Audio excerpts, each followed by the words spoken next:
Yep, I got it. Okay, Brian, are we set to go? Hold on just a second. It's loading up the streaming.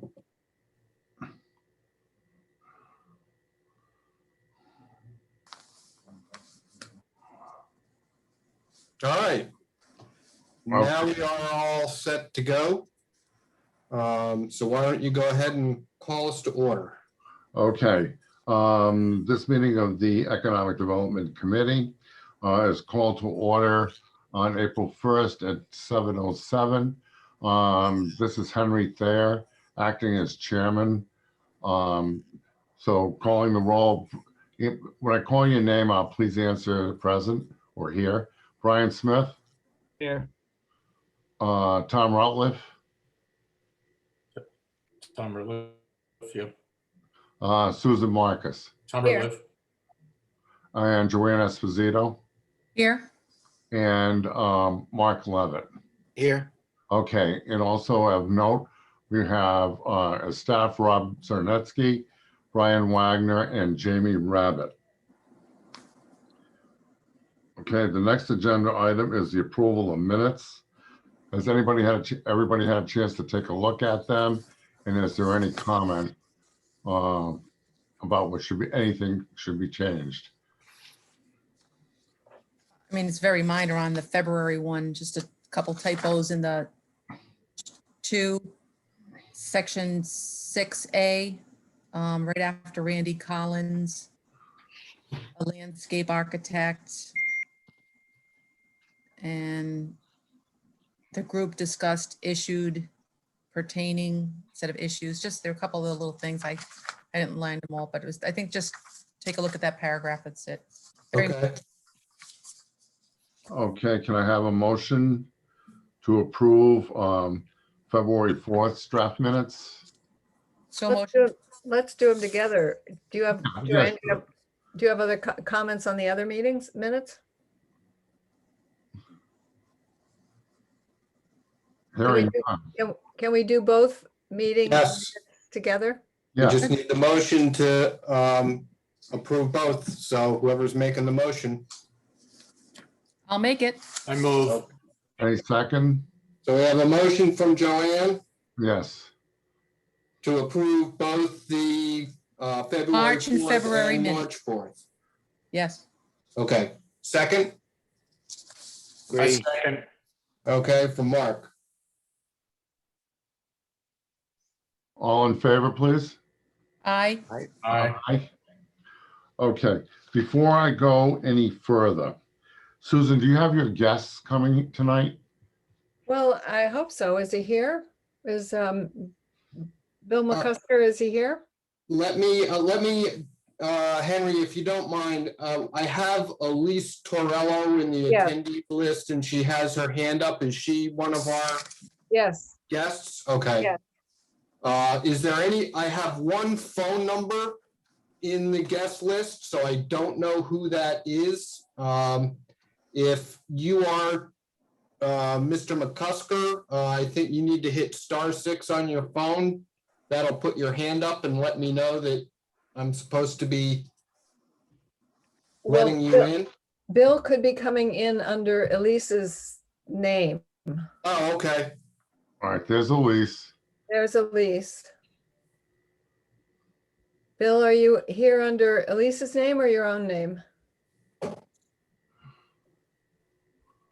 Elise, you're, whoever is here as Oh, Elise. sorry. There you go. Yes, we're both here.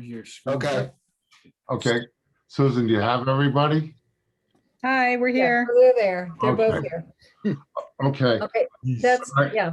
yeah, Susan, you have the floor. This is the agenda item 6A. I'm moving it up because I don't want to keep these people all night. Right. But Thank Susan, you. you have the floor.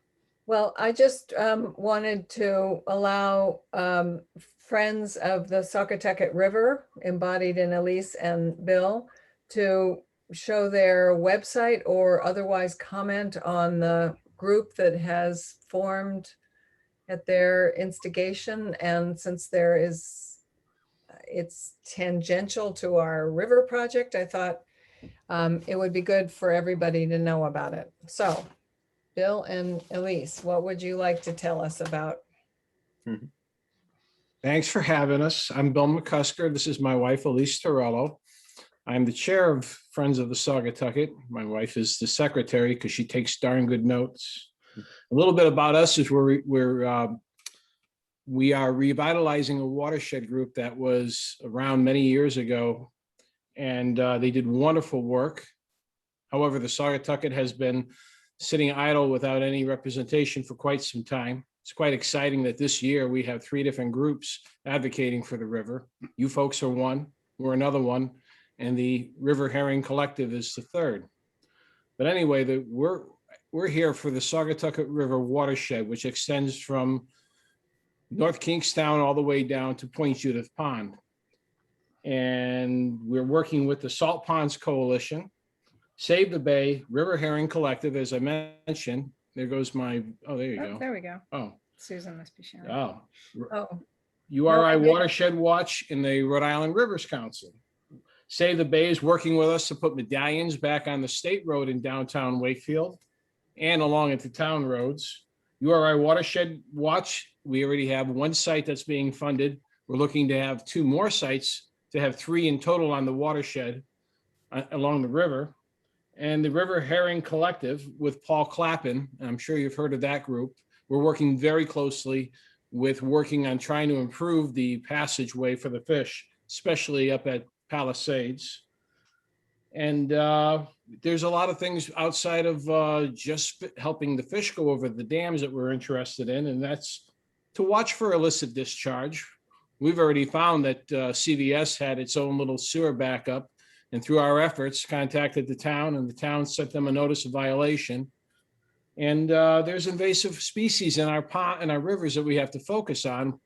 Milfoil, the variable milfoil, and the fanwort are 2 of them that's already existing in the pond and the impoundment of the river up above the dam.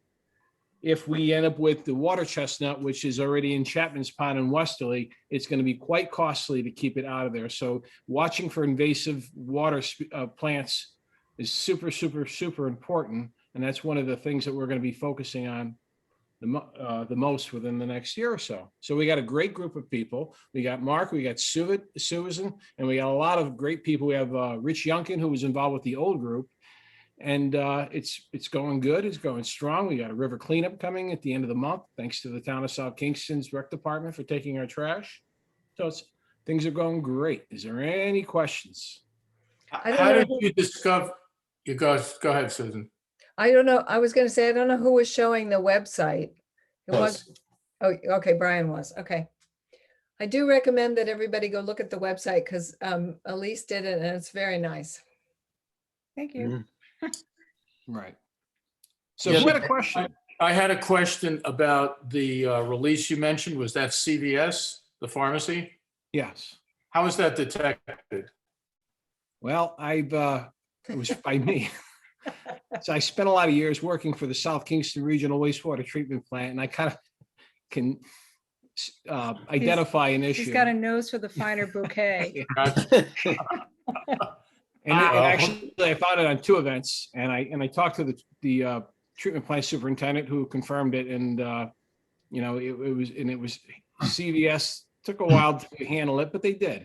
But where the leak came out of their driveway on the Main Street, went down into the catch basin on Main Street, which in turn that flows to the Indian Run Brook, which goes to the Saugatucket. So it was a small amount, but still, it's important to keep our eyes open for things like that. So this was a release to the stormwater system?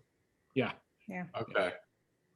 And the Saugatucket already has a TMDL for bacteria, so we don't need to be adding to it. No, but the South Kingston Regional Wastewater Treatment Plant was real quick to respond to it. They went out, they addressed it immediately, and I'm assuming that the notice of violation went out right away, and it seems like CVS has corrected the problem. So, it's citizens with their eyes and ears open and nose open to things like that. Right, exactly. It's a sensitive instrument. That's So right. Bill, do you, the cleanup, the April cleanup is on Earth Day? Well, it's after Earth Day's Thursday this year.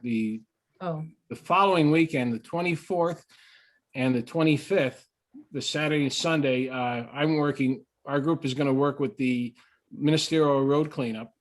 And we're working with the Rex Everly in the Parks Department about taking the trash that we all collect. And then our cleanup, even though we're a river-based group and we're going to base it around the river, there's a lot of sidewalks in town that go through not only by our rivers, but the brooks. You know, you have Rocky Brook, you have Indian Run Brook, those areas there. So we're going to meet at Old Mountain Field that Sunday morning, and we're going to give a list of areas people can go, and through a socially distanced fashion, take garbage bags, pick up trash, leave the bags on the side of the road. We're going to come by, pick them up, and bring them to the highway department, and there the town's going to take care of the rest, because I think Rhode Island Resource Recovery waives the tipping fees for Earth Day cleanup. So all the town has to do is get it to the transfer station in Providence or Johnston, Providence. So, and we have a pretty cool website. So if you want to take a do, peek at yeah. that. Really Well, nice. Can you And pop it up? as we were waiting to get started, I showed them the river herring video you sent. Yeah. Right. So that was taken 2 Is that days ago. I'm also involved with I represent South Kingston to the National Wild and Scenic River System through the Wood-Pawcatuck Wild and Scenic. Fortunately, we have 4 rivers that received the federal designation to go through South Kingstown. And myself and my other representative were up in Shannock videotaping the river herring as they're making their way to Warden's Pond. So we were up there yesterday filming, but the day before I was down at Palisades and recording the herring going through. The herring that you're looking in that video that Susan showed were right at the entrance of the fish ladder. That fish ladder has a lot of issues. There's a lot of attention to try to correct it, but some fish are managing to make it through. And those fish have already made it through Main Street. So, you know, those fish you saw came from Block Island Sound to Galilee, up Point Judith Wow. Pond, up the river, and made it all the way to Peacedale. So it's pretty cool. How are the flows compared to last year? I don't remember. I remember that we had a lot of fish last year, an awful lot of fish. It's still early. You know, I can't remember the rain events from last year, but we did have a lot of fish, and they came in the later part of April. So this is just the beginning. So They got stuck last year. yeah, they got really bogged down. I'm guessing because of COVID, there weren't as much fishing action going off our coast. So there were a lot of herring that managed to find its way up, and we had a bumper crop of herring. So much that they even went the wrong way, and we did lose a lot of them to getting Oh, stuck. wow. So, Too bad. but anyway, I'm eager to work with whatever the Economic Development Committee is coming up with for the Saugatucket, as we're willing to work with the River Herring Group. Paul Clappin is a really great guy. He took over the group from the old leader, and he comes with a fresh new smile and a new outlook of the group than what Bill McWall might have had years ago. So he's already met numerous times with DEM on how to handle fish lifting, fish counting, and how to deal with parts of Palisades. So Bill, Go ahead. one thing the EDC might like to know about is the labeling that Save the Bay is going to allow us to do on drains on Main Right. Street. So, yeah, so Save the Bay has these medallions that they adhere to all the curbs of all the catch basins that says drains to the coast. And they've already got standing permission through Department of Transportation that we can do any replacement of these medallions on the state roads. And I talked to Paul Ferrandy, who's the highway superintendent in South Kingston, and they've already purchased about 300 of these medallions to say drain the rivers. So our group is, we've already sent a letter to him or an email to him confirming that we're willing to volunteer our times to replace the medallions that are missing on like River Street, Columbia Street, and different areas throughout the town. So hopefully by the time summer is over, there'll be a fresh crop of medallions, you know, advising everybody that this drains to the ocean. Yeah. Mentioned as well, Bill, that you'll be working with those kids at the Wakefield Elementary. This is why we seed people that are here that know what's going on, because they remind me that not only about the medallions, but Mark and I are working on some, what they, fourth graders? Fourth grade. Fourth graders from a Wakefield school, where we're gonna walk down to the dam, and we're just gonna explain the whole migration of the herring and show them some video. I'll have my camera set up so they can see the fish go by and excite the kids about what's happening in Main Street. You know, people drive up and down Main Street all the time and they haven't a clue what's going on in the water below them. So at least the young kids, we can excite them, and something they'll always remember. We got to get the sign too. Yes. Welcome back. One of the things we'd like to do is get some sort of a sign that announces that the fish are there. So, we have a bit of interest from the River Herring Group to be involved in that too. So that's kind of cool. We have two good, in South Kingston, we have two good herring runs, one in Green Hill that's having an issue, and one in South Kingston that has an issue. It's funny, both these runs have, like a weak link in the chain, and that can just mess everything up. So we need to work, and that's where the River Herring Collective Group has their work cut out for them. And so do we. So that's our goal. Okay, well, thank you. Thank you very much. Anybody else have any comments or questions? Yeah, I do. Are the herring, are they still protected species? Yes. Yeah, they are. Do you ever foresee a time when people will be able to fish for them again? I don't know. I mean, there's suspicion that, a lot of the herring that we're protecting could get netted up if regulations ever get pulled back on the fisheries. So I don't know. That's a tough story. A lot of people think you could save the whales, but if they got nothing to eat, then we had a bigger problem. And the herring, they feed the ocean. Yeah. And so that's uncertain. However, if they can't make it, putting those dams up that were put up hundreds of years ago just stopped all the migration from all these fish. So, if anything, if we can get them up there so they can come back again, that's a big plus. But who knows what happens out to sea? Yeah, because I can recall growing up that my father and I would fish up by Gilbert Stewart, Yeah. fish the herring. Me and my father were probably right next to you. I remember. There's a fish ladder there at the Gilbert Stewart. Yeah. And we would, you'd catch them and then they'd smoke them on a big long stick. Remember that? Or they would get pickled. Well, we use them for striper bait, but yeah, and even the run in Green Hill, I remember. So that was a big deal years and years ago. Oh, it was. Every season, my father would drag me out there with a net that was made out of chicken wire. And then we would catch them and smoke them or pickle them. But I just don't know if they'll ever come back and if we'll ever see them again. I don't know, but our goal is to get the population up high enough so you can smoke and pickle them again and give some to me. Okay. I don't have a smoker. No, darn. The smoker went with my father.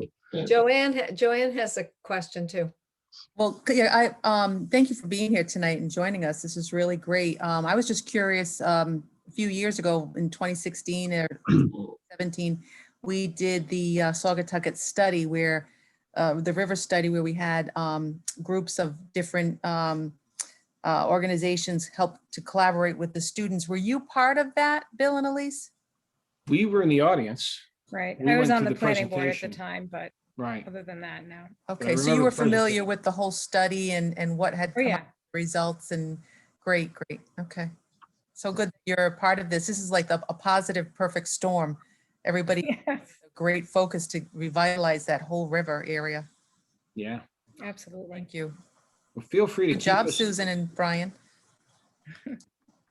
keep us, in touch on the things that you plan for the river, and through our experience with dealing with the river, and maybe there's something we can help with, or we're eager. Great, Okay. good. Thank right. you both very Thank much. you very much. Thank Thank you. you. Thank you. Have a good night. Bye. Bye. Good night. Okay, moving on. Going to correspondence to and from town council. And Rob, I think you've got something to share with us in that venue. Sure. The letters that were sent to the town council were received by the town council, approved the establishment of a subcommittee for the Saugatucket Park study analysis. So that subcommittee is now one that this committee can establish.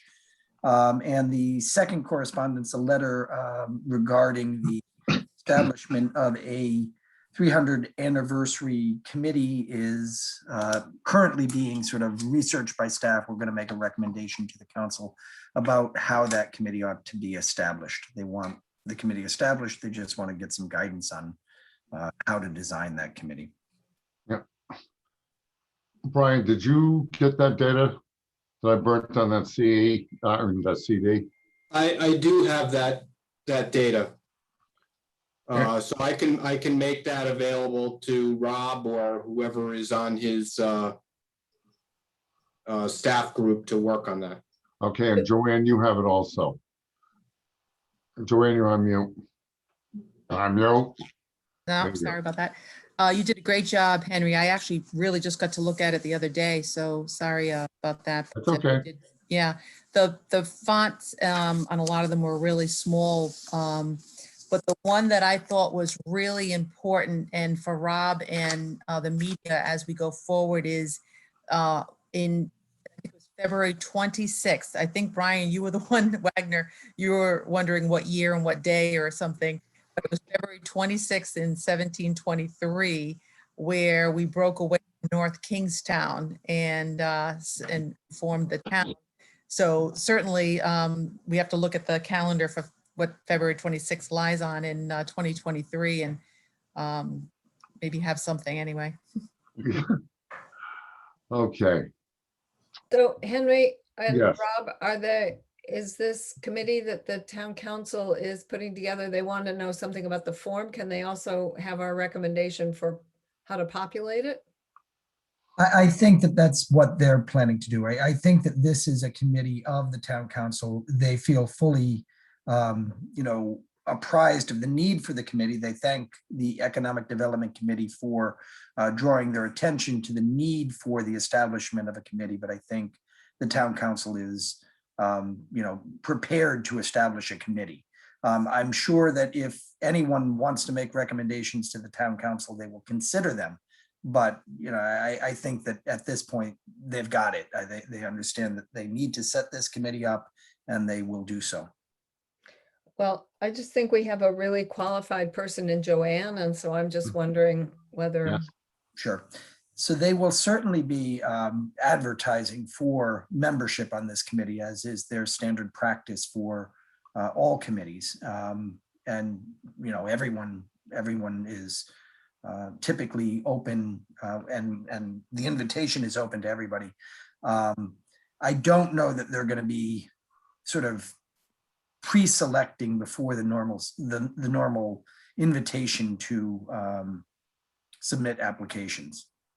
And Susan, if you look at the letter, I did reference the historical work that Henry did and Joanne's background and experience in event planning in the letter to the town council. So they're aware of that should they decide to go in that direction. I'm curious, has a budget been established or is it just too early for that? Yeah, it's too early for that. But I would encourage anyone who does have a particular interest to make sure that they let the council know about that. I don't mean to suggest, Susan, that they've said no to anything. They're simply going to proceed the diligence that they typically show when establishing a committee. Okay. One of the things that I wasn't sure about is, this month at work has been really busy, but just because of commencement now in person for the college ceremonies and everything. But I didn't know if it would be helpful to draft not so much names, but categories of the different components of the town that should probably be included, or you feel like they're all set working on it, you don't need my input on that, because the reason I ask is because I've been asked to put up the centennial for the URI's College of Business, and it's almost like, when you're doing something, it's a good batch. I figured I could do one document and go along with both for tricentennial and a centennial. So I don't know, if I start mixing up words centennial and tricentennial, you'll know why. But the College of Business is in 2023 as well. So it's kind of funny how that all worked Yeah. out. So I think. Just let me know how I can help, because, I just gave Maling Ibrahimpur, the dean, a whole list of the affiliations that should probably be included. And, from media to different college represented in that. And now I'm kind of drafting ideas for initial planning, where you look at, in addition to the committee, you want to look at initial plans considering commemorations. Is there something that you want to, almost like the Saugatucket River, we were saying, what big plan can you do now to commemorate then? What funding do you have? And so those kind of details that you kind of have to lay out early, initial plan, not so much the events. That kind of comes later. You want to hold events, but first you have to look at budget and any type of commemorations, forming an app maybe for the town and all the different events, and who's going to create that, who's going to write the provide like history information, including someone from the Times or the South County Independent to be on it, and their involvement. So kind of like fortunately, I already saw Brian Cardini when I was doing the COVID testing. I had to, watch him do his swabbing there, and said, "Oh, Brian, before you leave, do you think the URI marching band might be able to be in the towns if we do a parade?" So he's like, "Oh, sure, Joanne, just let me."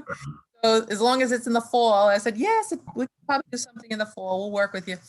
So I'm sure we can, get URI involved, and I can always ask Kelly Mahoney, our Executive Director of External Relations, how she wants URI involved. So I can sit on things and wait, or I can start kind of getting thoughts together. So you tell me what you want me to do. So I think it makes sense for you to put together, an outline or some sort of correspondence to the town council and share it with them. They're looking for input. You're a wealth of knowledge. I'm sure that they would appreciate your insights and perspective before they've established the committee. And certainly that sets you up for membership on the committee, because that you've put some thought into this. Yeah, I'd be happy to. Joanne, you could organize my centennial if you'd like. Ooh. Mark.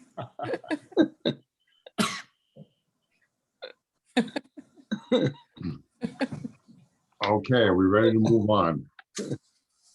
All right, so the next item of business is under new business.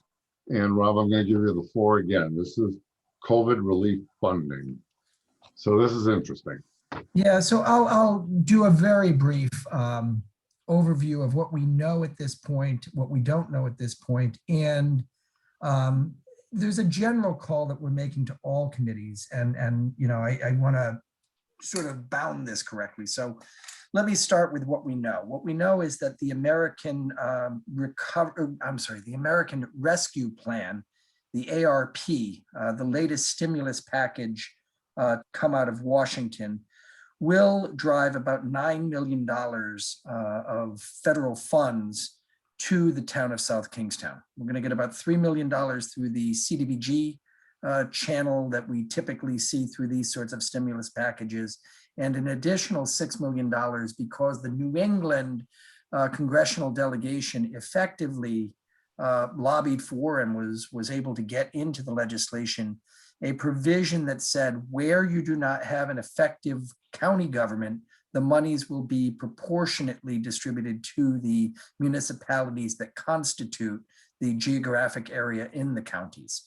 So for New England, that's a big deal because we historically were not getting county monies because we don't have county government. But the New England delegation this time around was successful in getting us those county monies to come to the municipalities as if we had county government. About $6 million will come to South Kingstown through that channel. So it's a really big deal.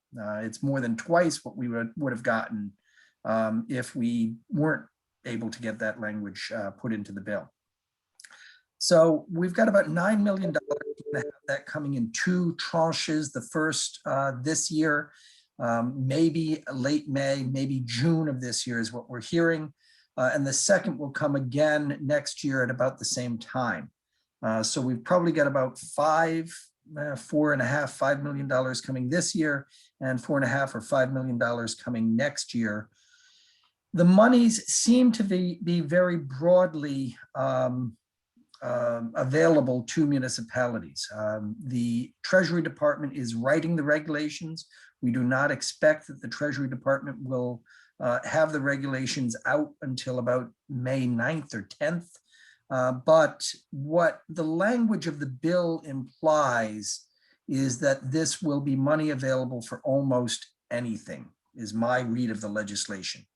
Some other folks have taken a narrower view of things. We'll see what the Treasury Department does. I used to write this sort of legislation for members of Congress and senators. To me, it feels like the broadest possible language one could get through the US Senate anyway. So my sense is that it's going to be very broadly interpreted by the Treasury Department, and we're going to have a lot of discretion in how these monies are spent. So that means, we've got projects that we should be putting onto a wish list. We need to develop a list of the things that we think we could do that would improve the community. The intent of the legislation was to move money into the economy as quickly as possible, to facilitate development, to facilitate the recovery of American businesses, to do good works, but it really is about stimulating the economy. So one of the things that I've been talking about in discussing this with our staff is I want to spend the money 3 times before it leaves town. I want it to go to a contractor, a subcontractor, and an employee, a worker who lives in town before that money goes to America and leaves the town of South Kingstown. So we're looking for projects, this is my way of saying, we're looking for projects that have as much impact locally as possible. I do not want anybody taking these monies, going on to Amazon.com and sending the money to China. I want the money spent here 3 times before it leaves.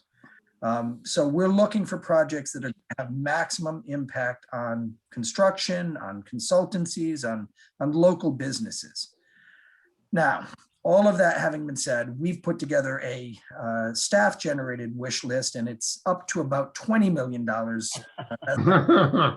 Right, and it's not surprising that the list of things that we need to do is pretty long. I will share a couple of the ones that have captured my attention. The old abandoned building next to the UFD fire department up on High Street. That building is dilapidated. It's now got a chain link fence around it. I'd like to tear it down and put a pocket park next to the UFD building. We've talked to the town engineer, who's also a landscape architect and designer. And I'd like to go through and put new bus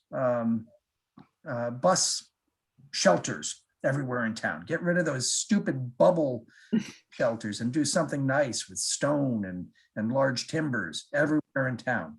Wherever the bike trail crosses, wherever there's a crosswalk, again, sort of an arch, stone and large timber arches to let drivers know that they're coming to a crosswalk in an intersection. I'd like to go through and do signage. I'm contemplating, a signage program so that businesses can get grants to replace their old stupid plastic signs and put up nice timbers and again, stone arches and stone signs where we can. Facade improvements, grants or loans to businesses to improve the facades on businesses. Those are the sorts of things that we've been thinking about. And there's a lot of other great ideas out there. So, anything that this committee can think up that they want to put on the wish list, we're all ears at this point. Again, we're waiting for Treasury Department guidance, but my advice is think broad, don't worry about the limitations yet. Right now, we don't have them. If the feds say you can't do that, then we know it's off the list. If we end up with a 40 or $50 million wish list and the feds cut it down to 25 and we've only got 9, we've still got a challenge ahead of us. So, think broadly and come up with ideas. Rob, about parking, we were kind of thinking one of the major things was for the town, for businesses and if we're going to be having a great river area, you're going to need for people to park. Yeah. So is there any way to build something up near the Rhode Island Bank there? Yep.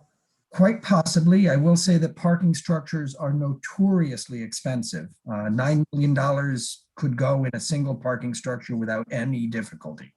I mean, that would eat up everything. So that is another element that I've been talking to town staff about is we want to do things that leverage the money. So the bus shelter idea is one that comes to my mind and one that I'm using as an example because with relatively short money, you can have a big visual impact on the streetscape. Yeah. It's not super expensive to build a bus shelter that looks nice, but seeing multiple bus shelters that look nice and look the same and tie, the community to elements that you see elsewhere, like the signage, like the crosswalk arches, that kind of thing can be done relatively cheaply and also have just a big visual impact. I'm not eager. I mean, John Schock would say, hey, let's do the Matunic seawall and do the project and we're done. That's it. $9 million gone. And we don't ever see it. We're not going to have an impact on the quality of the streetscape that way. I think that there's merit. I really do think that there's merit to a parking structure downtown, but it would certainly eat up $9 million very, very quickly. Yeah, the money could come from somewhere else possibly. That's true too. But what about, have you thought about things like broadband and the equity issues that would be represented by having, Main Street is a totally dead zone. You can hardly get a signal on Main Street. So yes, broadband is we actually know they called out broadband in the legislation and it is an eligible activity without a doubt. Treasury cannot avoid that use. Yes, broadband is a possible use. Well, it seems some of the money would leave before, might not fit your 3, but it does seem to me that it could help businesses, it would help kids, it would help, it could. So possibly, it's certainly an eligible activity. The things that I think about with regard to broadband is one, are we just supplanting private money that's going to show up a few years from now? Are we sort of accelerating something that's going to happen anyway? Well, we've been waiting a lot of years, and so I wouldn't mind competing with private money and maybe get them to do something beyond what they haven't done so far. So it's certainly worth looking into. There's no doubt about it. I'm a little bit suspicious of or leery of government trying to drive technology in particular ways because our track record just isn't particularly good. We're not great at that. But if we've got studies and designs that work elsewhere that we know are going to be replicable here and will work here, I'm all for it. Well, we do know from people who have looked at this that broadband can be a very important thing for businesses and for educational institutions and whatever. So, well, yeah, but it's the URI institution, yes. No, I was thinking more of the fact that it's, it just gives, I don't know, it could give school kids access to online resources that they don't have at the moment, and it'd be fairly cheap to do. But anyway, And if that's true, then yes, that's certainly a good candidate. We've got a one-to-one policy in the public schools here. Every kid's got a device, and we've got good access in public places. The schools have got good internet connectivity. Where we don't have good broadband, I think, and you know, I'm beyond my knowledge on this to some extent, but where I think we have a problem is when you get into some homes in town. There's not good access. And yes, we could do broadband probably under this legislation, broadband to private homes. Is that the thing we should be doing? I don't, you know, again, this is a broader convesion than There's significant funds earmarked for this next pending legislation specifically for Or broadband. broadband, yeah. yeah, that it could be that'll be in an infrastructure bill or something. Right. It's Yeah, a- the president, if there's an infrastructure bill. I mean, the proposed $2 billion infrastructure bill for this week.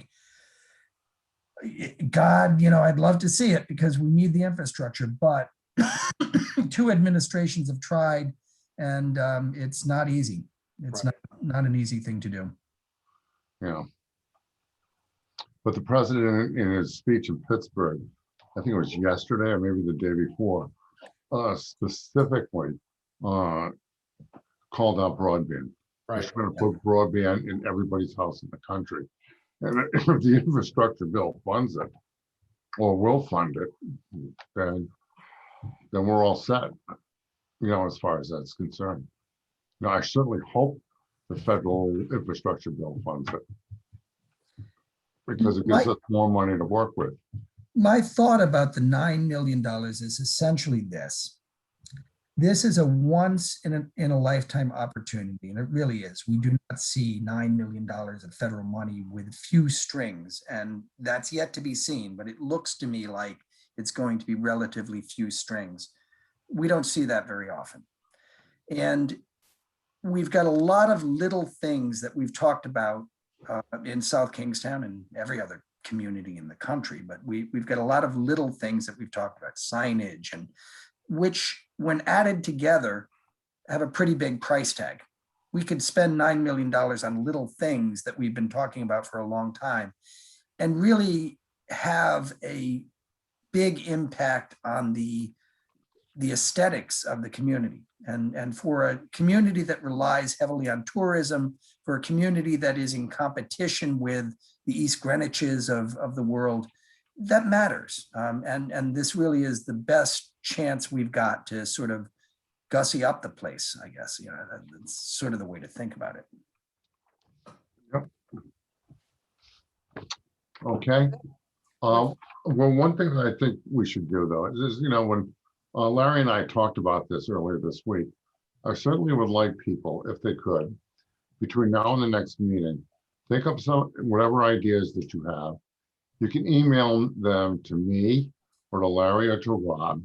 And then when we come to the next meeting, we'll have, you know, sort of a shopping list or brainstorming session on what we could potentially do. So if you, hopefully you have the time, because April is a busy month, to come up with some ideas and put them in an email. Can we also, what happened to our interest in putting together some recommendations for the town about ways to do things for COVID insurance policies for this coming summer, like things like take it outside and, you know, is the town, I know last time we were told the town is thinking about that. Can we hear from the town what they're talking about?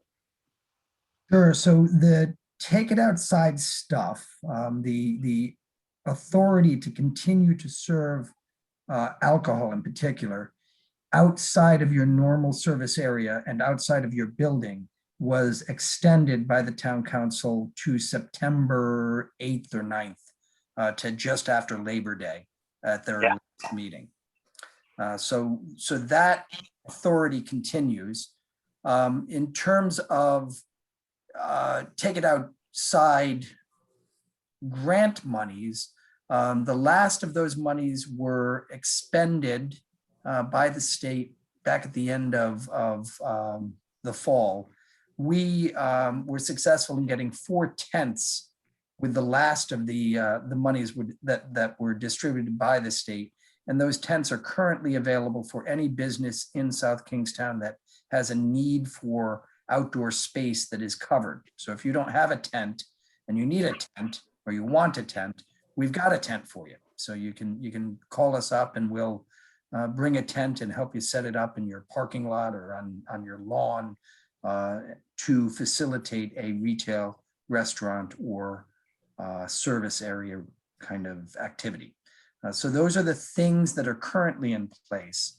In terms of insurance, we've not had any discussion about. No, I meant insurance in the lowercase sense of I see. insuring. Gotcha. Yeah, I didn't Yep. mean insurance in another. Well, so I mean, I continue to want to get the town to think about putting down some, changing Main Street. So we put down some things in the road on Main Street to extend, say, starting at the Calf Bar and then doing El Fuego and then Phil's and then Brickley. Right.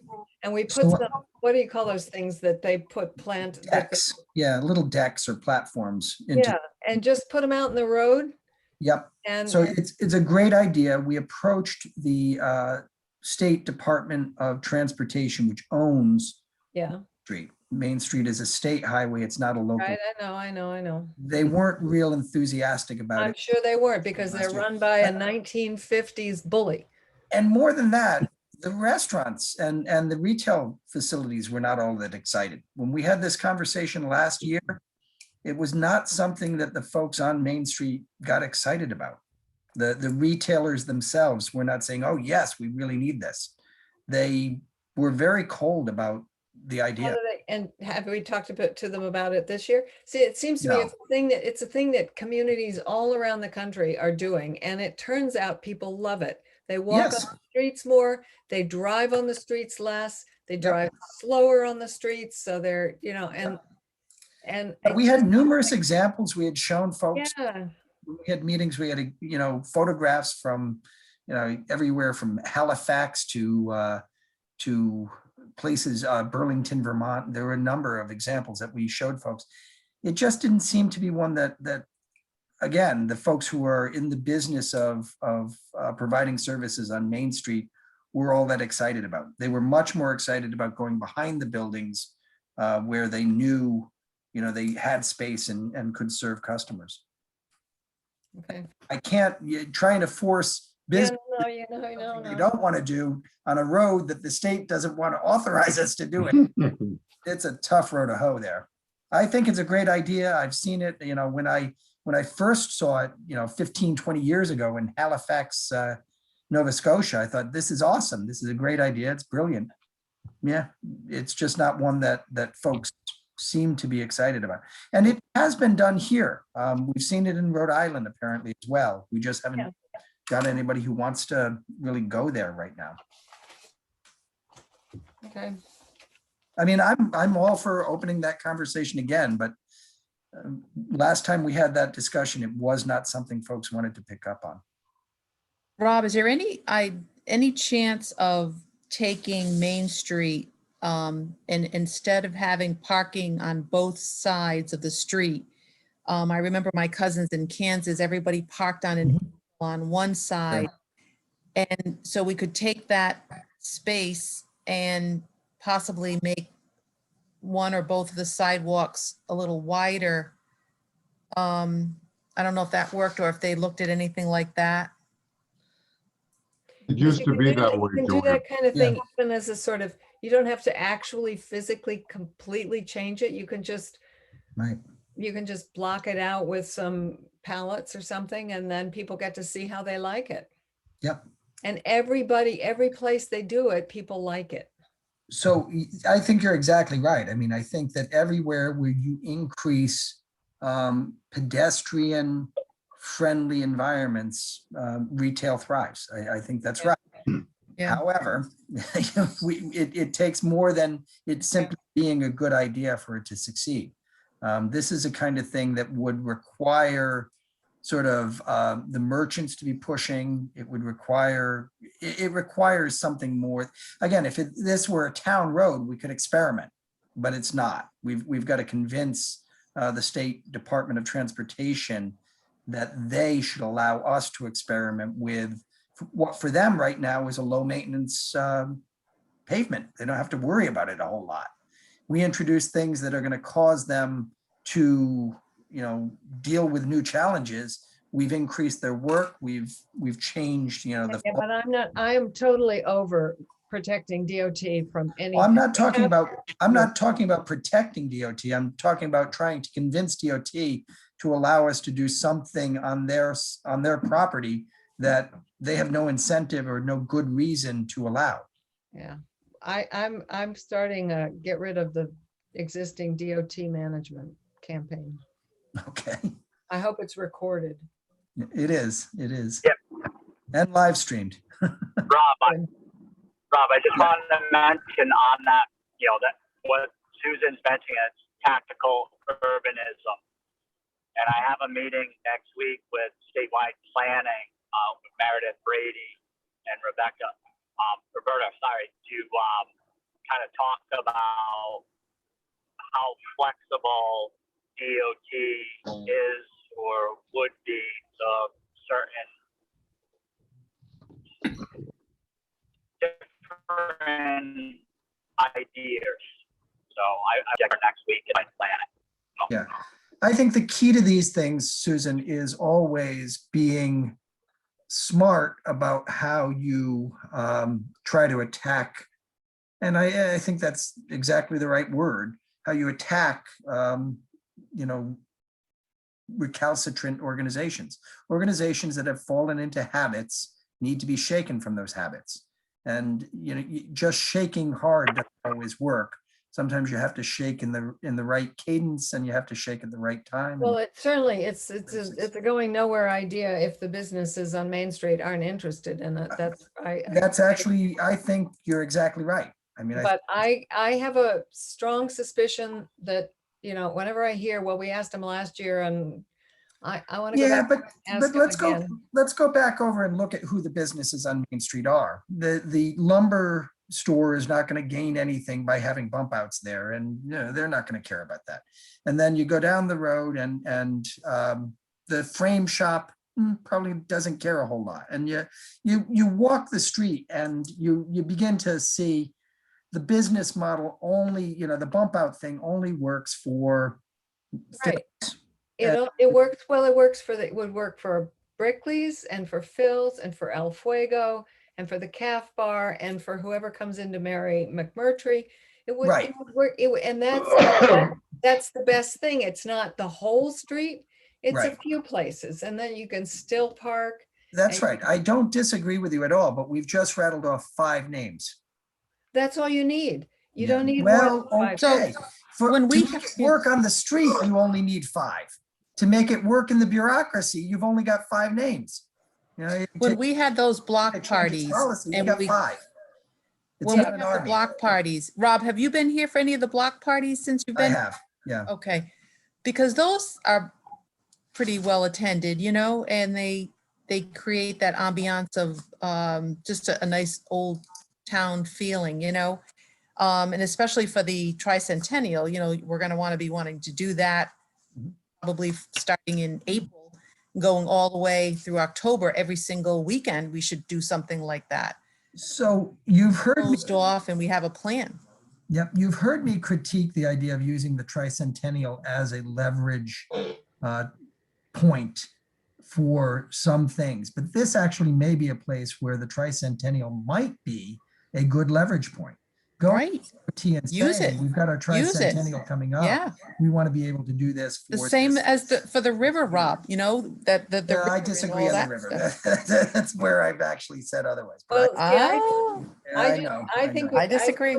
I think we could be starting with COVID, because I think we have a problem this year in that the numbers are going up in Rhode Island, in Washington County, And we need to give people a chance to be outdoors to do some of the things that we want them to be Yeah, able but to. if the spend money merchants for. aren't going to put tables on these decks, then we're not there. But if we've got a tricentennial event that's going to fill those spaces, we may be there. That's the difference. That's why I think tricentennial might actually work as a leverage point for this with DOT. Okay, well, If- I'm ready. I'm about ready to finish the meeting, so I'll be quiet. Okay.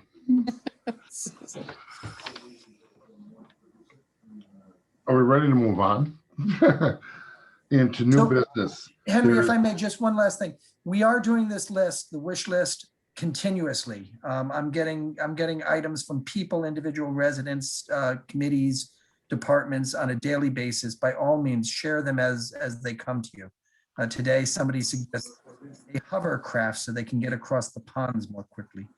So we've got lots of good ideas coming out. Oh, that's a great idea. Yeah, from Point Judith to Galilee. Mm. There should be a rowboat. Love that. Right. And avoid all the traffic on 108. Yeah. Go back and forth and back and forth and back and forth. Right. Take the thing Henry. and go to the beach for a while. Right. Henry, Okay, this is Jamie. I know you asked your committee members to send those things in. If you could establish like a deadline of maybe a week before the next regularly scheduled meeting, and those get forwarded to me, we'll take it upon staff to try and categorize those and put them into some sense of silos, and then send that out to the committee members before the meeting, maybe just before the meeting of the day of the meeting, but to advance the discussion. If that's Okay. something you would like us to do for you. Yeah. Good idea, Jamie. Item 6A, the URI Saugatuck Design Project. Do we have anything additional on that subject? yeah, can I Sure. share my screen? Yeah. We have had Rex Eberly sitting in the Oh. attendees list waiting for this, so I'm gonna promote him as well. Good.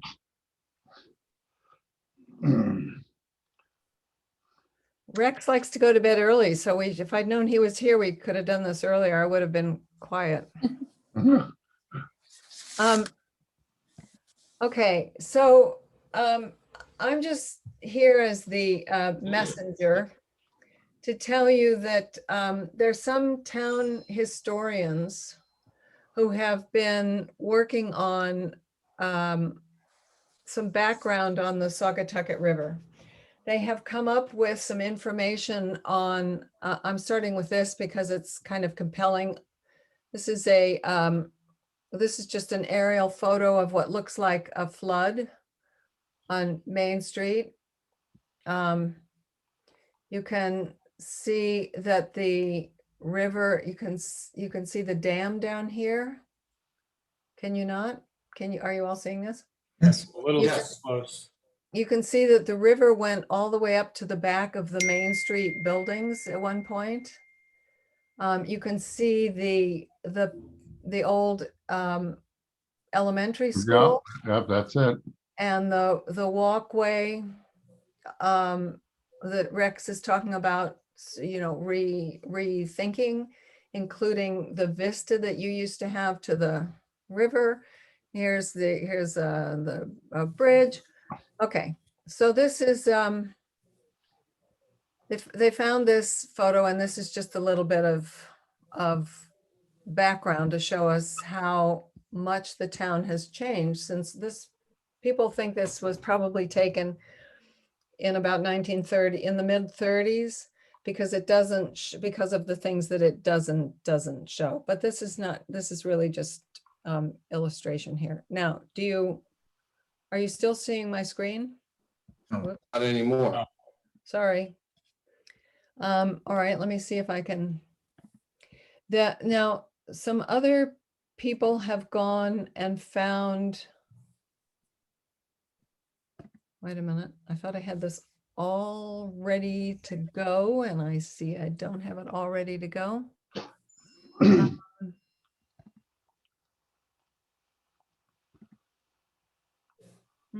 Oh, okay, wait a minute.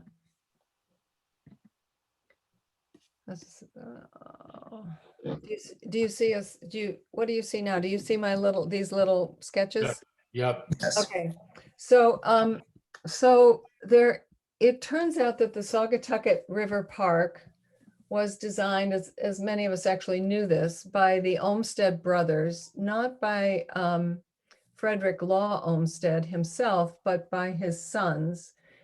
Frederick Law Olmsted is the same architectural firm, landscape architecture firm that did Central Park and the string of parks in Boston. And so this is sort of the grandfather of American park design in the 20th century. And it turns out that right here in the little town of South Kingstown, we have a park that was designed all the way up through drawings and planting lists.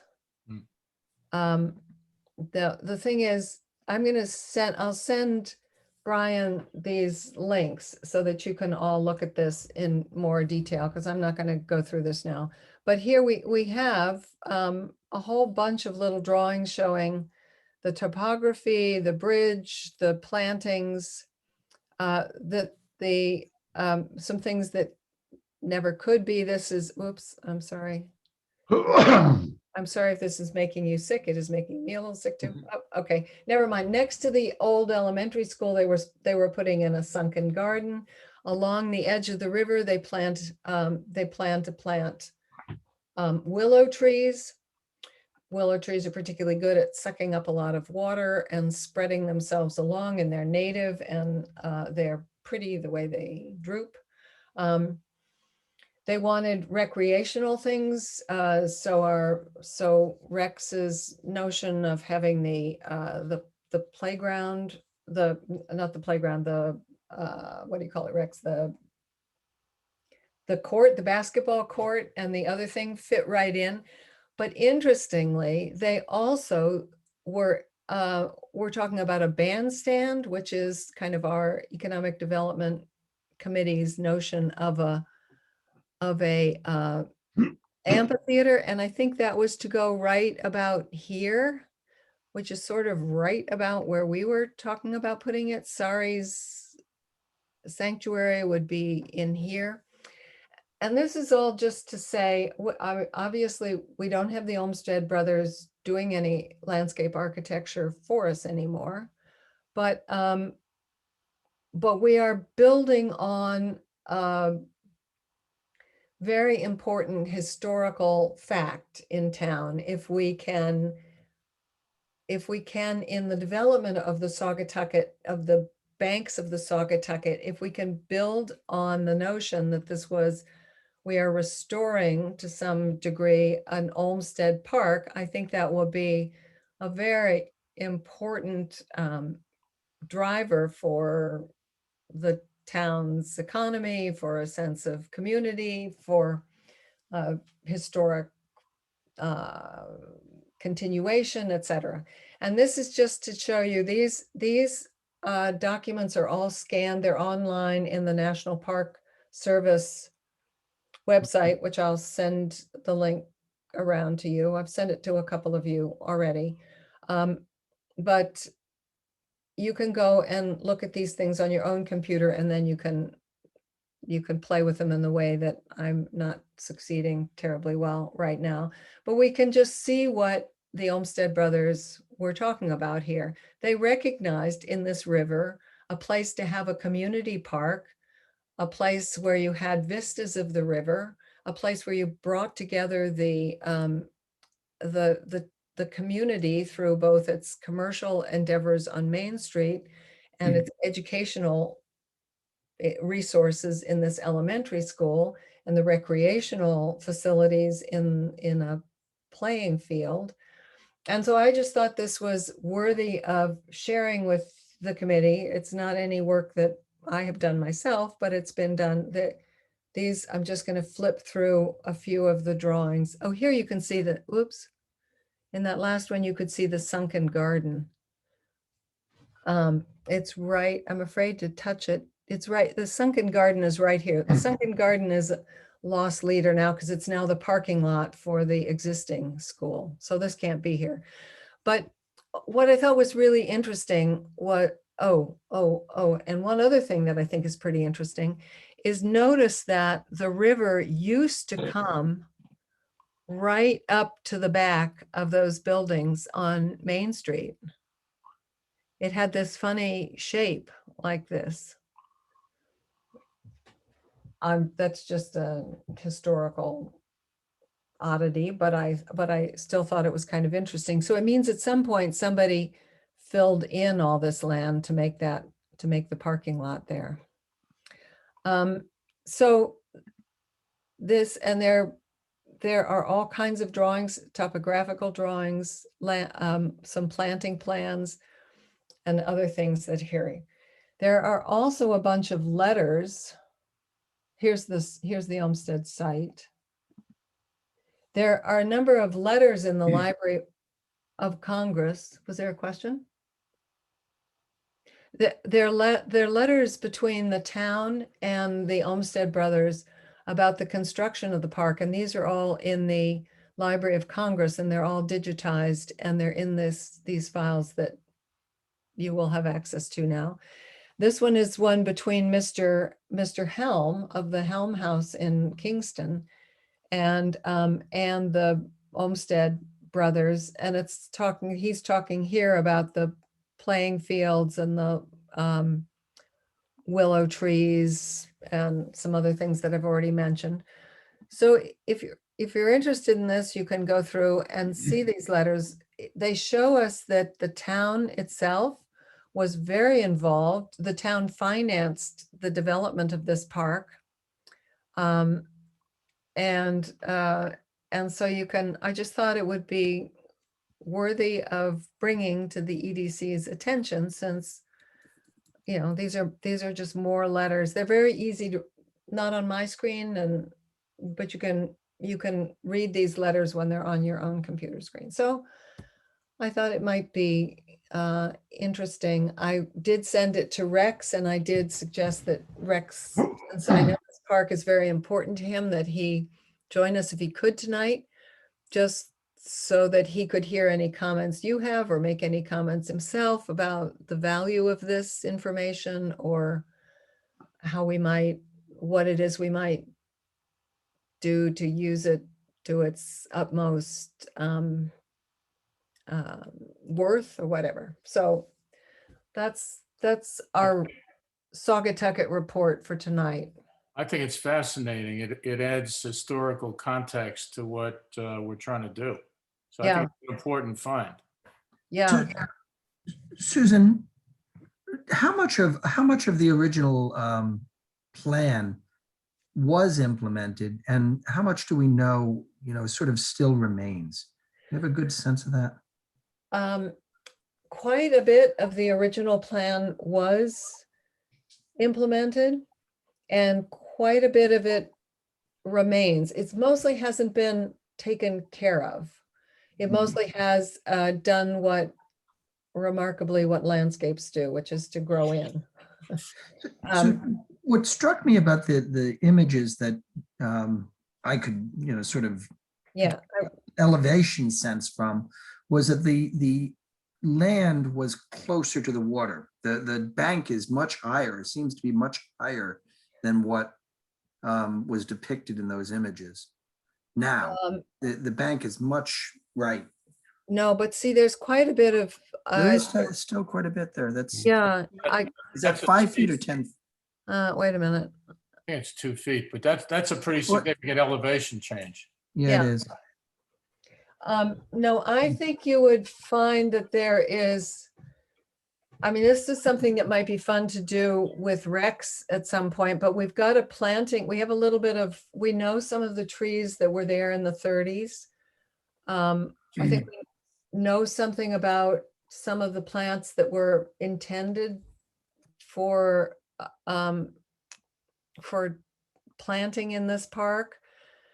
And it might be fun just to sort of have a what do you call it? A treasure hunt, to go out and see whether we could match up the existing tree. there are some,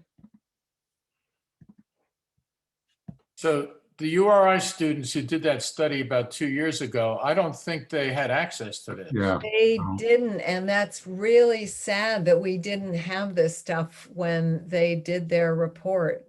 Yeah. There was a general notion, several people in town knew the park was an Olmsted Park. Hmm. And yet this level of detail, these drawings and these letters were not part of what we gave the students, because it's not that we were withholding, it's that these eager beaver historians hadn't done that work yet. That's not completely true. There were, do you see my screen? Yeah. This is the river walkway plan that was built in the 90s, I think, by an architect whose name was Veery. And he did have some knowledge of the Olmsted Hmm. Park. And he's the one who designed the walkway here along behind Massey, and planted, you'll see that says, he did the deck and the boardwalk and the fence and some other stuff there. And apparently he did know something about Olmsted, but there was some gap in knowledge between then and now. I So, wonder, Susan, like I said before, when I was at URI, we actually did as a studio project, we did some work on this park, and we all knew that it was an Olmsted Park, Yeah. but we had none of this information. This is all very, very interesting, new information to me. So, yeah, this is great, and nice job putting this together. Well, it's not me. I'm just the messenger. Don't remember that. I can take no credit for any of this except that I'm sharing it with you tonight. But This is so fantastic, Susan. I just wonder if there's any historical, grants for building on historical plans, such as someone who even crafted for the Central Park in New York, I mean, something in historical preservations or something. well, there is, I don't know, there is an idea in town.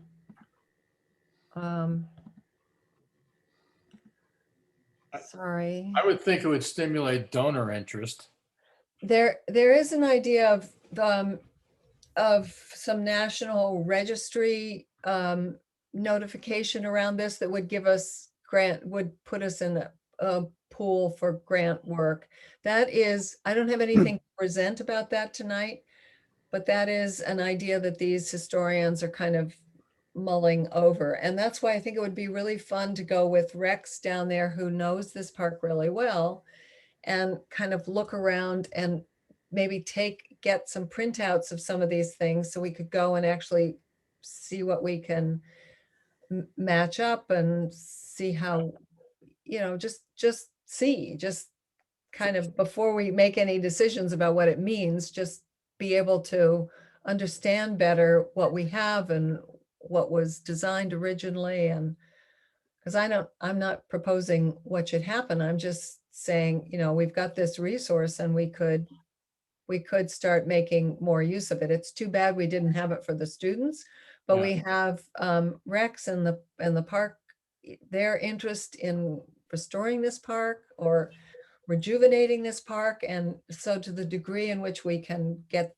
their participation in The designs were converging. I mean, there are similarities between the two. Absolutely. And Rex, I know you just saw this, but from what you saw, is there anything where you'd think there'd be a showstopper in terms of what Olmsted envisioned back then and what we would be able to do now?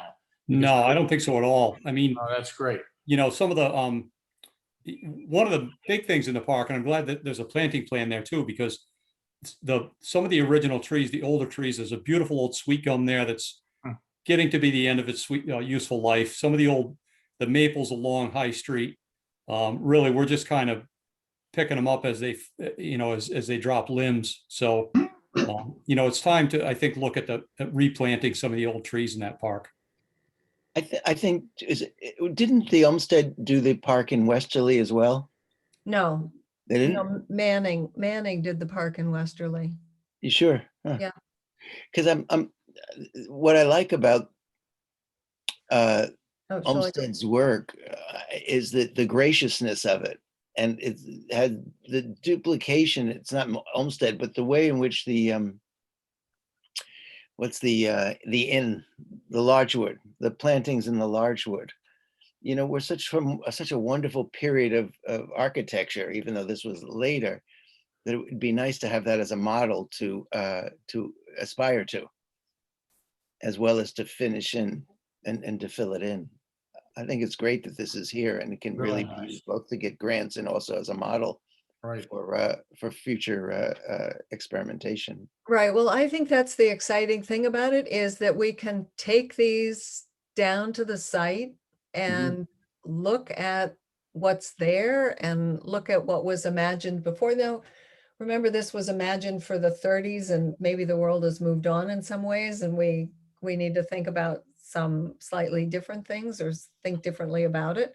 But I just think it gives us a tremendous opportunity to make a case for whatever it is we want to do. If we can say, we are rejuvenating Olmsted Park by doing, as Rex said, replanting some of the trees that were there, or picking up on their ideas for the ways in which the park should be used. I mean, our bandstand idea, his bandstand idea is very related to our amphitheater idea. And, that was to give people a space to come together and to listen to music. And here we are, all these years later, coming up with the same thing. Now, he was talking about a bandstand, and some of those letters talk about a Harvard professor at Harvard who's a specialist in the acoustics of how you do things like that outside. And that does sound like Westerly, because I think they have a bandstand.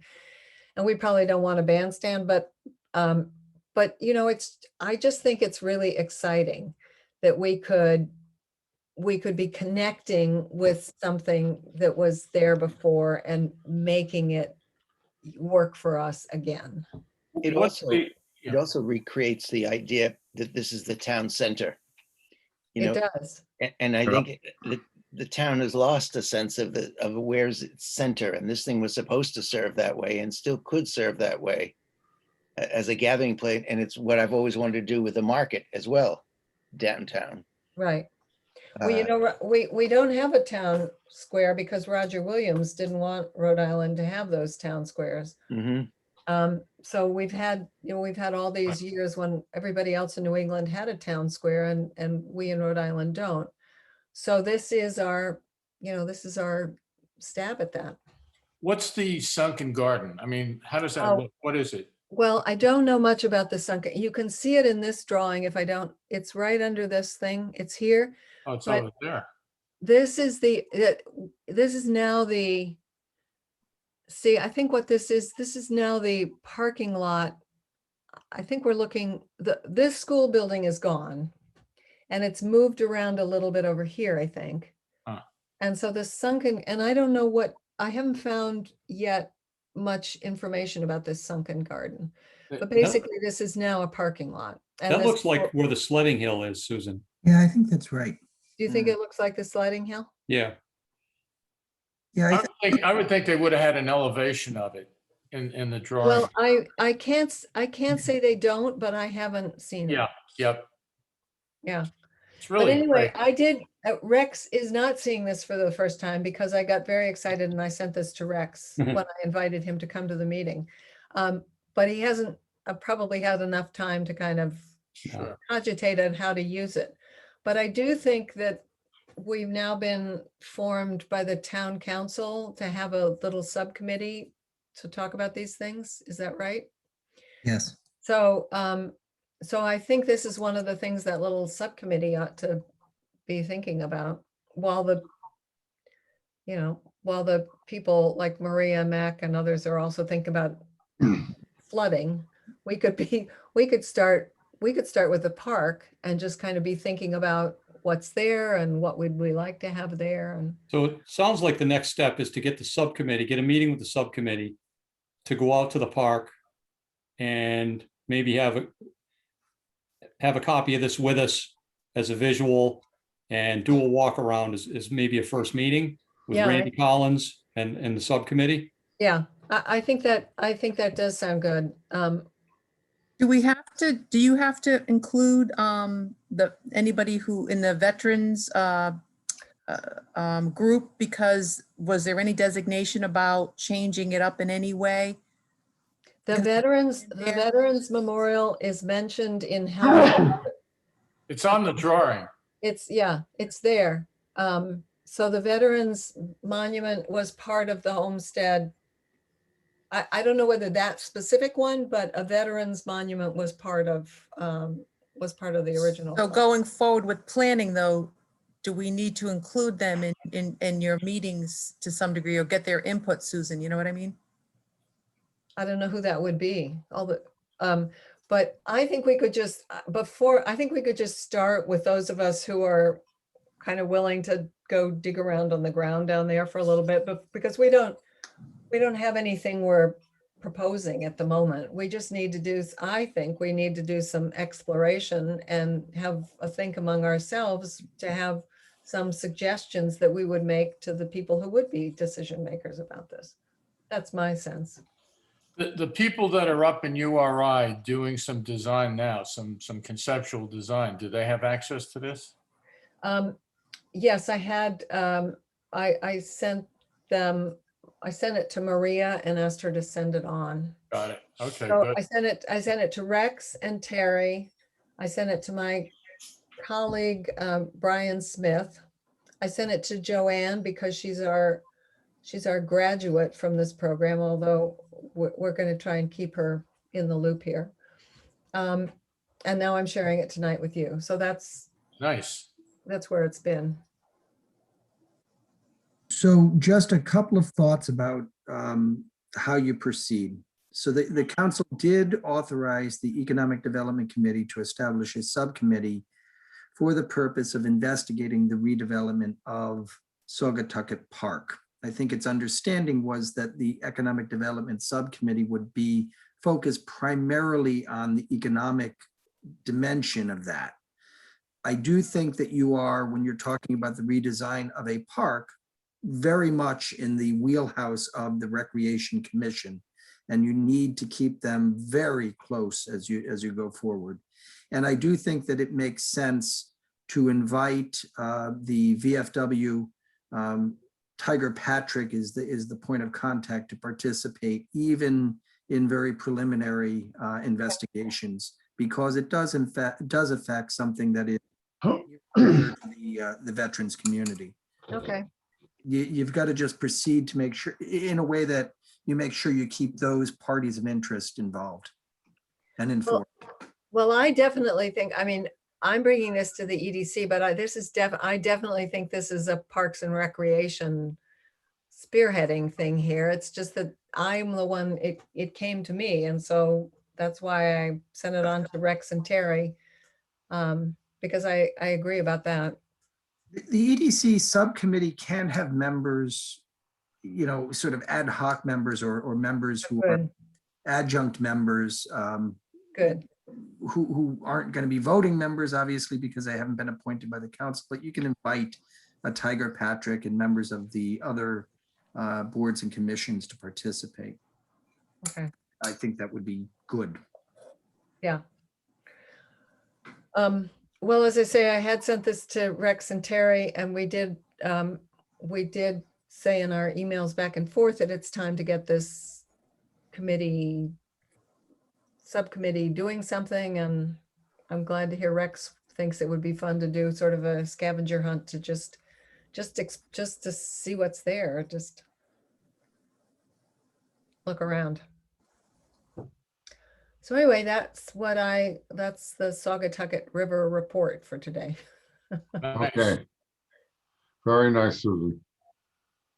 Can I ask a quick question here, just from a procedural standpoint? So we now have official town council approval to create a subcommittee, do we now have to have a formal vote from the EDC to create that subcommittee? Rob? Well, you have to identify who the members are, so you, Okay, what you do. And I would suggest you probably don't have enough folks tonight to have a No. vote, but, and it's also, well, you could, I mean, you've probably noticed it as, and possible action, but it seems to me that you ought to probably wait to your next meeting in order to decide who your members are. I agree. That's up to the committee, but you're just a bare quorum tonight. Did Rex leave? No, I'm still here. Oh, okay. Yeah, so I guess at this point, we need to wait until we have a defined subcommittee before we can set a meeting date. Well, but can we just go wander around and look? If we can do that, Well, what's wrong with that? yeah. It's a public park. right, Public yeah, park. nothing prevents you from doing that so long as you don't have a quorum of either the rec commission or the EDC there. Well, because some ways, now before there's too much growth down there and other things, it would be a good time, it seems to me, to get started. And I think it would be a good opportunity for us, the rec commission, just to point out, all right, here's the grant that we have. Here's what we have in mind to use the grant for. And then you can see how that fits into your long-term vision of making any changes to the park. Does that make sense? Mm-hmm.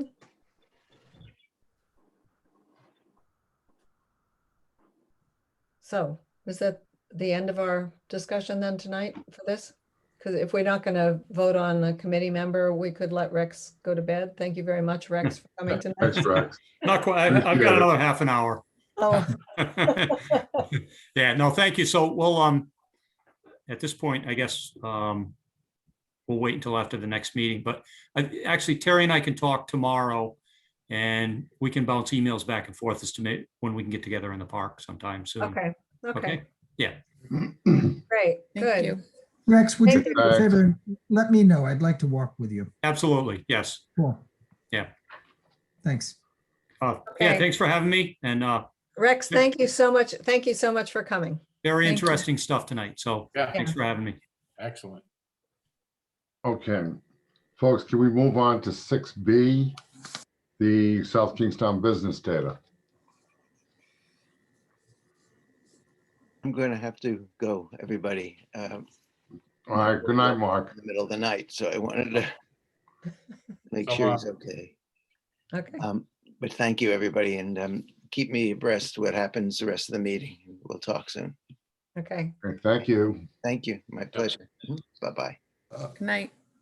Henry, with regard to 6B, since that was Jay's baby, maybe we just table that to the next Yes, I meeting agree. unless anybody else has input on that. Now, the only input I have is I had a chance to look at your work that you did, and you did a great job of normalizing that data, to make it so you can manipulate it. Oh, thank you. Fantastic job. And I'd love Jay to be into the discussion. I've been playing around with the data, creating a Microsoft Access database and using these as tables in the database. And the data is normalized, it's clear, it's easy to manipulate, and we should be able to produce some good information, at least on the SMART committee. So moving on to 6C, COVID-19 related business issues. And this is related to the pandemic. So just a question, Rob, do you have any information? What's going on at the Schneider Electric inoculation facility or whatever it is? Yep. It's a fully up and running state run by the Army National Guard vaccination center. It is a facility that is available to anyone in the state of Rhode Island who signs up for a vaccine and chooses that location, that center for the vaccination. They've been up and running since Saturday of last week. And that's really, that's what I know. That's what it is. Okay. One of the issues is that I was on the phone with the Department of Health today, and they're hoping to get a ramp up of vaccine. Because if you go into any of these facilities, like I had my second shot last Tuesday, and when I went in there, it just seemed like nobody was there. And there were all sorts of boats that people, National Guardsmen wandering around. And so when I talked to the Department of Health, they said it's a function of how many doses Rhode Island is getting. We have the infrastructure. There's no question about it, but we just don't have the doses as of yet. So I would suggest one element is a little bit different than that. We have the infrastructure, except that we've probably maxed out many of our volunteers. We have definitely had difficulty finding qualified pharmacists and medical personnel to actually put shots in the arms, because it's a relatively small community and those folks have been doing it for a number of months now. So with the regional centers, we were running into volunteer staffing challenges at South Road and other places around the state. And in fact, the Snyder Electric facility was about a week late in getting up and running, in part because they were trying to find volunteers to serve the facilities. So What I noticed at the human the infrastructure, Civic less so. Center when I was there, the people that were doing the inoculating were from Kentucky. Yeah. Yeah, they were from There you FEMA. go. Yeah. Just as an information, I had mine, both shots over at South County Hospital. It was absolutely flawless. I couldn't, Yeah. there was nothing I could even point out that they could have done better. It was perfect. Yeah. Has everybody had both their shots yet? No, not yet. Oh, no. Well, as soon as you can. Okay. Item D, monthly update on local business development. And we've got something, looking at the bottom. Is there any new news on Shepherd's Run, or is that still in a pending state? No, that project's up and running. They're doing Good. the planting of vineyards now. They've done interior restoration to the building. They're hoping to have events in June. Wow. They're actually hoping to have senior proms there at the end of the school year. So when I write in the plan stage pending, that means that we have received a completed preliminary plan application and it's pending before the planning board. We did have one hearing with the planning board on Shepherd's Run.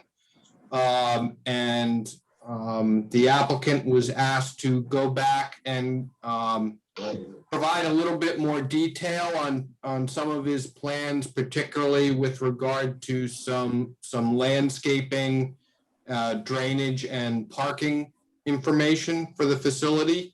So the preliminary plan is still pending a decision from the planning board. Okay. Brian, is there a contact up there you can talk to? Like if you want to plan an event up there now? I can ask. I'm not sure that they're advertising for events at this point, but I can inquire. Ryan, Yeah.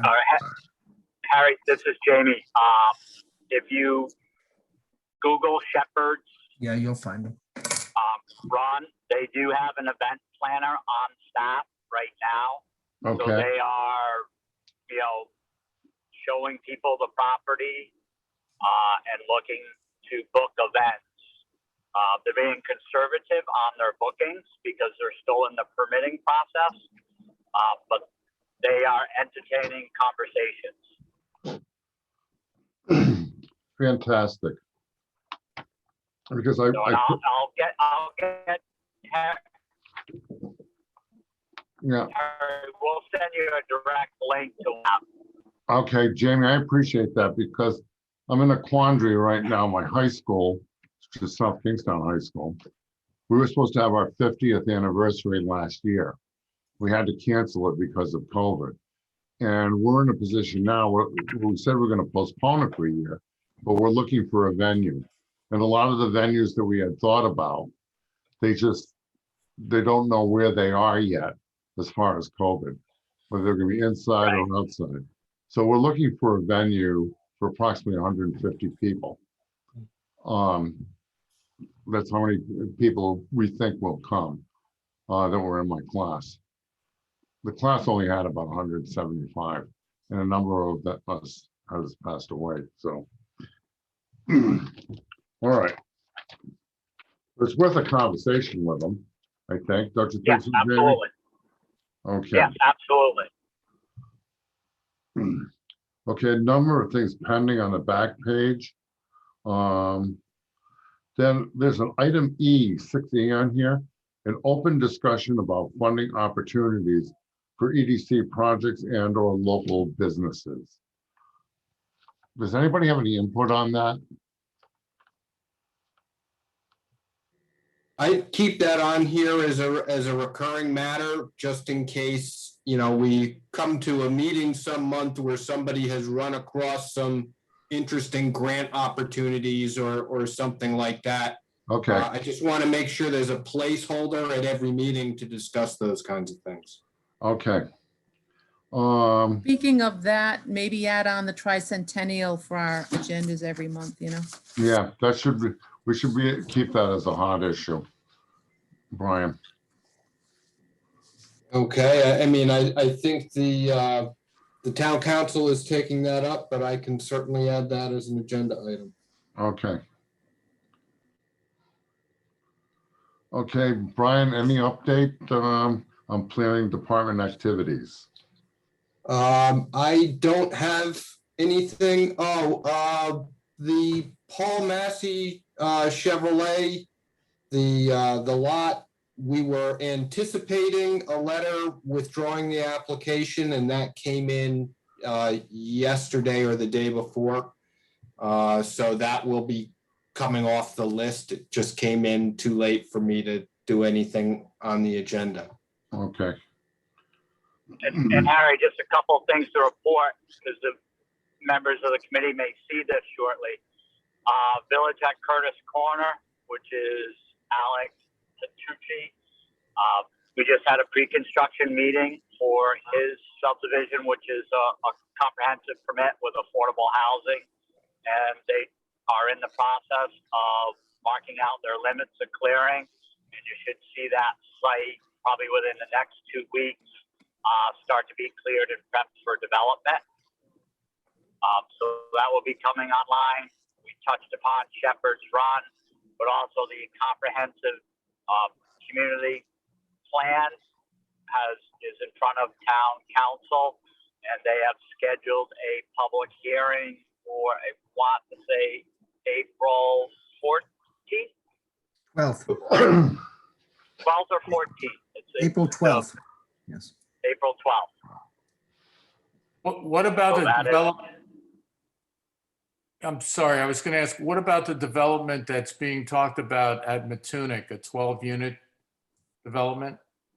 That was approved by the planning board. So it was approved at the master concept. So there's a number of conditions that they have to adhere to, and their next permitting process would be preliminary plan. Is that for 12 units? That is for 12 units. Where is this? Matunic. Where in? Holden Road. Holden Road. Just south of between Holden Oh, Road oh, and oh, yeah, Harry yeah, I know. Carpenter's Beach Oh, I know. Development. I know.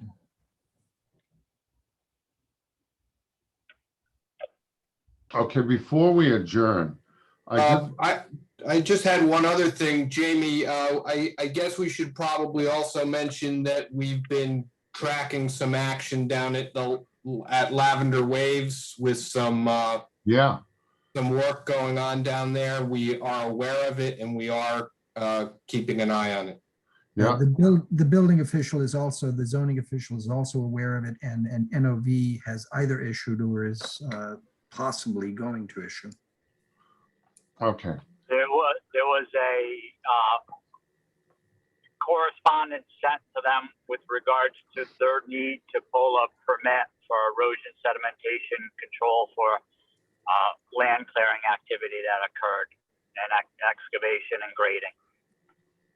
Speaking of Matunic Beach, what's going to happen to the link between the East Matunic Beach and Ocean Avenue?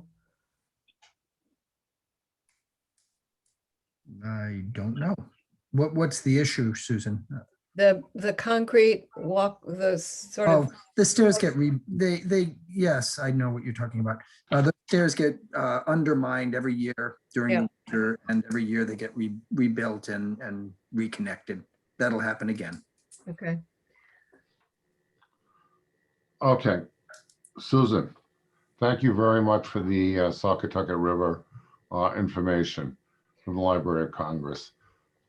And when I was looking at at least the aerial photography, I think that was taken from a blimp, but I'm not really sure. Yeah, quite probably it was. Yeah, and I think a lot of those projects sort of went by the wayside with the 1938 hurricane and also with World War II, and they just never got resurrected. But supplanting some of that stuff on what we're planning now, we've got a real opportunity to do something really beautiful down there. Yeah. Well, and I think the link to an original design by Olmsted is a pretty remarkable thing for. Yeah, it really is. Spectacular. You know, and item 8, the next meeting is Thursday, May 6th. If there are any agenda items, please send them, and we'll get Brian to put them on the agenda. And the interesting part about the May 6th meeting, it'll be 2 days after the big tuna bond issue is voted on in Right. town. So I'm telling everybody, please, May 4th is coming up. Make sure that you vote. And if there's nothing else, can I get, I was just going to point out that the AMC Theater went bust. it did? Yeah. There's no movie theater. Gone. It's history. Terrible. COVID killed the industry. It really did. And Henry, just while I've got your attention, because you no longer have a quorum, I would suggest that you simply end your meeting, that you declare the meeting adjourned. Okay. I suggest the absence of a quorum, and I consider the meeting adjourned at 8:49. And thank you, everybody, and have a great holiday weekend. Yep. You too. too. Thank Thank you. Good Bye-bye. night, everyone. Good night, everybody. Good night. Great to see you. Thanks. Same here. Bye.